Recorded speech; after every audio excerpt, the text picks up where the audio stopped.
Hello everyone, welcome to my YouTube channel. आज की worksheet हमारी 6 डेट है 13 अक्टूबर 2020 और आज का हमारा टॉपिक है मल्टीप्लिकेशन ऑफ रैशनल नंबर्स। अब तक हमने रैशनल नंबर्स को ऐड करना सीखा था, सब्ट्रैक्ट करना सीखा था। आज की वीडियो में हम देखेंगे कि रैशनल नंबर्स को मल्टीप्लाई कैसे करें। अगर रैशनल नंबर जो सिंपल्स थे, अब तक जो हमने मल्टीप्लाई करा था वो था कि 5 इंटू 4 मल्टीप्लाई करा तो इसका आंसर 20 आ गया। 18 इंटू 5 मल्टीप्लाई करा तो इसका आंसर 90 आ गया। इस तरीके से कैलकुलेशन करी थी। लेकिन अब हमें करना है कि रैशनल नंबर्स को मल्टीप्लाई की। अगर 4/5 मल्टीप्लाई 5/4 लिखा हो, 9/10 मल्टीप्लाई 8/21 लिखा हो, तब आंसर क्या आएगा। आज सीखेंगे हम इस तरीके के मल्टीप्लिकेशन। तो इन मल्टीप्लिकेशन में जब हमने प्लस और माइनस किया था रैशनल नंबर में, तो हमने दो चीज़ों पर ध्यान दिया था कि न्यूमरेटर और डिनोमिनेटर, जिसके डिनोमिनेटर इक्वल थे उन्हें ही हम प्लस और माइनस कर सकते थे। जैसे अगर आपको याद हो कि अगर 5/6 प्लस 6/12 लिखा है, तो हमने पहले इन दोनों के डिनोमिनेटर्स इक्वल करे थे। वही कि एक दूसरे के, ये एक के पैरों की तरफ देखेगा या एलसीएम लेके करा था। ऐसे ही हमने सब्ट्रैक्ट में किया था कि अगर ऐसे नंबर लिखा है 5/6 और 6/12 और बीच में माइनस है, तो हम पहले दोनों का डिनोमिनेटर इक्वल करते थे।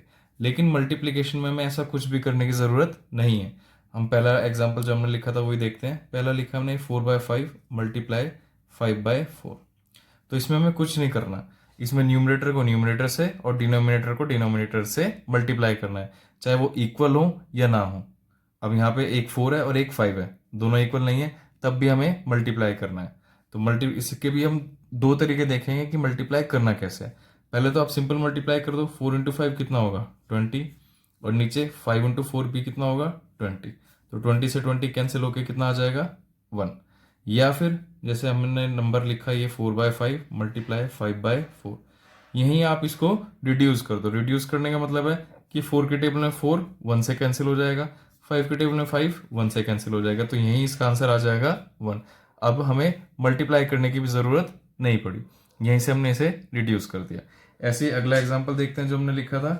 ये लिखा 9/10 मल्टीप्लाई 8/21, ये 9/10। तो जो रिड्यूस हो सकता है उसे हम रिड्यूस कर सकते हैं। जैसे ये 2 के टेबल से हो जाएगा 2 से 5 पे, और ये 2 से 4 पे, ये 3 से 3 पे, और ये 3 से 7 पे। तो ऊपर कितना आ गया 4 इंटू 3 12, और नीचे 7 इंटू 5 35। तो इसका आंसर क्या हो गया 12/35। तो बस हमने क्या देखा कि न्यूमरेटर को न्यूमरेटर से मल्टीप्लाई कर दो, डिनोमिनेटर को डिनोमिनेटर से। और मल्टीप्लाई करने से पहले अगर हम उसे रिड्यूस कर दें, छोटा बना दें कि एक ही टेबल में से ऐसा कौन सा नंबर जिसके टेबल में 9 और 21 भी आता है, तो इस तरीके से रिड्यूस भी कर दें तो कैलकुलेशन हमारी और कम हो जाएगी, हमारा नंबर और छोटा हो जाएगा 12/35। इसी तरीके से अगर इन दोनों को चेक करें कि 5/6 को हमें मल्टीप्लाई करना है 6/12 से, तो यहाँ भी क्या हो जाएगा, ये 6 से 6 1 पे कैंसिल हो जाएगा। 5 इंटू 1 क्या आ जाएगा 5, और नीचे 12 इंटू 1 क्या आ जाएगा 12। तो इन दोनों का मल्टीप्लिकेशन हो जाएगा 5/12। तो आपको याद रखना है कि जब भी हम मल्टीप्लिकेशन की बात करेंगे तो न्यूमरेटर को न्यूमरेटर से और डिनोमिनेटर को डिनोमिनेटर से मल्टीप्लाई कर दो बस, और इसमें कुछ भी नहीं करना। अगर उन दोनों के बीच में मल्टीप्लाई का साइन है, प्लस या माइनस है, तो हमें डिनोमिनेटर इक्वल बनाने पड़ेंगे। मल्टीप्लाई में कुछ नहीं करना, सिर्फ न्यूमरेटर न्यूमरेटर डिनोमिनेटर डिनोमिनेटर। अब देखते हैं इसके क्वेश्चंस। उसने कहा मेघा के पास 3/4 kg है ग्रास, इतना घास है अपनी एक गाय को खिलाने के लिए। अगर वो अपनी एक गाय को घास देती है तो कितना देगी 3/4। ऐसी उसके पास 5 गाय हैं, तो वो टोटल कितना उसे घास की जरूरत पड़ेगी। तो ये हमारा जैसे हमने पढ़ा था यूनिटरी मेथड की, एक के लिए निकालना 5 के लिए निकालना। हम सिंपल सा एक एग्जांपल समझते हैं कि 5 रुपए की एक टॉफी आती है, 5 रुपए की एक टॉफी, तो 20 रुपए की कितनी टॉफी। तो हमने क्या करा, 5 को 4 से मल्टीप्लाई कर दिया। तो यहाँ भी जो भी हमारा राइट साइड में होगा इसे भी हम 4 से मल्टीप्लाई कर देंगे, क्योंकि 5 से 20 कितने पे आया 4 मल्टीप्लाई करके। ऐसे 1 में भी 4 मल्टीप्लाई कर दो तो 20 रुपए की कितनी टॉफी आ जाएगी 4 टॉफीज। इसी तरीके से कंसेप्ट ये है कि 3/4 kg एक गाय के लिए चाहिए, हमें किसके लिए निकालना है 5 गाय के लिए। तो हम सिंपल क्या करेंगे, 3/4 को 5 से मल्टीप्लाई, और जबकि इसके डिनोमिनेटर में कोई भी नंबर नहीं लिखा तो हम क्या लिख सकते हैं इसके नीचे 1। प्रीवियस क्लास में हमने देखा भी था कि अगर किसी भी रैशनल नंबर में डिनोमिनेटर में कुछ नहीं लिखा तो हम 1 लिख सकते हैं। तो अब ऊपर ऊपर वाले नंबर मल्टीप्लाई हो जाएंगे, नीचे नीचे वाले मल्टीप्लाई। तो ऊपर कितना है, 5 इंटू 3 कितना आ जाएगा 15, और 4 इंटू 1 4, ये आ गया 4। तो इतना केजी उसको ग्रास चाहिए, 15/4 केजी घास उसको चाहिए ताकि वो अपनी 5 गाय को खाना खिला सके। नेक्स्ट एग्जाम्पल में हमें कहा है कि सीमा है, सीमा 1/2 आवर्स डेली, मतलब आधा घंटा डेली किसी बुक को पढ़ती है, कितने दिन तक, 1/3 डेज तक। तो वो उसने अपना टोटल टाइम कितना लगाया इस बुक को पढ़ने में। तो 1/2 अगर हम देखें तो इसका मतलब क्या है, 1/2 उसने पहले दिन पढ़ा, फिर 1/2 पढ़ा, इस तरीके से 1/2 डेज पढ़ रही है, कब तक, 1/3 तक। तो हम क्या करेंगे, इन्हें 3 बार ना ऐड करके हम क्या करेंगे, सिंपल 1/2 को 1/3 से मल्टीप्लाई कर देंगे। ये हमने छोटी क्लासेस में कंसेप्ट पढ़ा था कि बार बार प्लस ना करके हम डायरेक्ट क्या करते हैं, मल्टीप्लाई करते हैं। तो बस न्यूमरेटर न्यूमरेटर के साथ मल्टीप्लाई, 1 इंटू 1 क्या हो जाएगा 1, और 2 इंटू 3 कितना हो जाएगा 6। तो कितने टाइम लगाया उसने, 1/6 आवर्स लगाए। टोटल टाइम कितना उसने लिया उस बुक को कवर करने के लिए 1/3 डेज तक, 1/6 आवर्स। नेक्स्ट क्वेश्चन में दिया हुआ है कि एक बिल्डिंग की हाइट है 23/2 मीटर। कोई भी एक बिल्डिंग है, उसकी हाइट है 23/2 मीटर्स। दूसरी बिल्डिंग की हाइट इस बिल्डिंग के 2/3 है। दूसरी बिल्डिंग की हाइट इस बिल्डिंग के 2/3 है। तो सेकंड बिल्डिंग की हाइट मीटर में कितनी होगी। तो हमें सिंपल क्या करना है, बिल्डिंग की हाइट कितनी है 23/2, इस बिल्डिंग की हाइट कितनी है इसका 2/3। किसी का भी हमें 2/3 निकालना है तो हम उसको मल्टीप्लाई कर देंगे।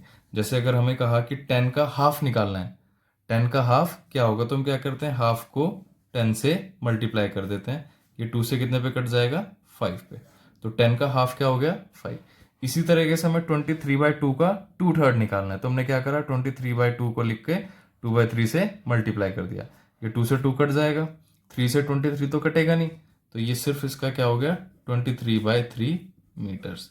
तो दूसरी बिल्डिंग की हाइट कितनी होगी 23/3 मीटर्स। नेक्स्ट क्वेश्चन में हमें मल्टीप्लीकेशन के कुछ क्वेश्चंस दिए हुए हैं, अब हमें ये सॉल्व करना है। 7/5 मल्टीप्लाई 5/7। तो ऊपर ऊपर नंबर मल्टीप्लाई करते हैं नीचे नीचे, लेकिन उससे पहले अगर कोई नंबर कट रहा हो, रिड्यूस हो रहा हो, तो हम वो करेंगे। तो 7 से 7 कितने पे कैंसिल हो जाएगा 1 से, 5 से 5 कितने पे कैंसिल हो जाएगा 1 पे, तो 1/1 इसका आंसर आ गया 1/1। बी पार्ट है -2/5 मल्टीप्लाई 3/4। तो पहले ही 2 से 4 कितने पे कैंसिल हो जाएगा 2 पे, तो ये -1 बचा ऊपर और 3 नीचे, तो ये 3 को -1 से मल्टीप्लाई करेंगे तो कितना आ जाएगा -3, और नीचे 5 इंटू 2 कितना आ जाएगा 10, तो इसका आंसर आ गया -3/10। इस क्वेश्चन में ये है 2/6 मल्टीप्लाई 0/1। अब जैसे ही 0 आया तो बाकी कुछ भी हमें निकालने की जरूरत नहीं है, इसका आंसर डायरेक्ट क्या लिख देंगे 0, क्योंकि किसी भी नंबर को 0 से मल्टीप्लाई करेंगे तो आंसर कितना आएगा 0। ऐसे इधर ये -1/2 मल्टीप्लाई 1 में -3, तो माइनस से माइनस कट जाएगा क्योंकि एक माइनस न्यूमरेटर में एक माइनस डिनोमिनेटर में। ऊपर ऊपर मल्टीप्लाई हुए तो ऊपर आया 1, नीचे नीचे मल्टीप्लाई हुए तो नीचे आया 6, क्योंकि इसके अलावा और कोई भी नंबर कट नहीं सकता था। नेक्स्ट वाले में 10/20 मल्टीप्लाई 2/1। तो 10 20 से कितने पे कैंसिल हो जाएगा 2 पे, ये 2 से 2 कैंसिल हो जाएगा 1 पे, तो इसका आंसर क्या आ गया 1/1। लास्ट पार्ट में ये दिया हुआ 6/7 मल्टीप्लाई 14/-5। तो 7 से 14 कितने पे कैंसिल हो जाएगा 2 पे, अब कोई कैंसिल नहीं हो सकता। आपको ये देखना माइनस का साइन या नीचे दिया हो ऊपर दिया हो सेम है, माइनस का साइन नीचे हो या ऊपर हो उसका वैल्यू सेम रहेगी। तो हम ये मल्टीप्लाई होकर कितना हो जाएगा 6 इंटू 2 12, और नीचे क्या है -5। इसी नंबर को हम ऐसे भी लिख सकते हैं -12/5, क्योंकि नंबर तो नेगेटिव का है, ये रैशनल नंबर जो आया वो तो नेगेटिव का है। अब नेगेटिव का साइन आप डिनोमिनेटर में लगाओ या न्यूमरेटर में लगाओ, इसका आंसर सेम आएगा। बस क्या करना है हमें, न्यूमरेटर को न्यूमरेटर से और डिनोमिनेटर को डिनोमिनेटर से, लेकिन उससे पहले अगर वो रिड्यूस हो सकता है तो हमें वो रिड्यूस करना है उसे लोएस्ट फॉर्म में ले आओ ताकि सॉल्यूशन इजीली निकल जाए, आंसर हमारा जल्दी से सॉल्व हो सके। वीडियो को लाइक करें, शेयर करें और चैनल को सब्सक्राइब करना ना भूलें। रेगुलर अपडेट्स के लिए आप बेल आइकन को भी प्रेस कर लें। Thank you.